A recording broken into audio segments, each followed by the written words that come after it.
కరువు నాతో స్నేహము చేస్తోంది, అవమానాలే హద్దులు దాటాలి.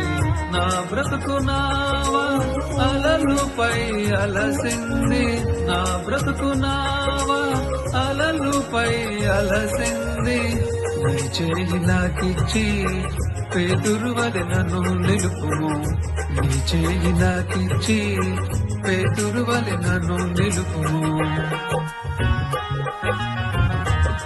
ఇది శోధించిన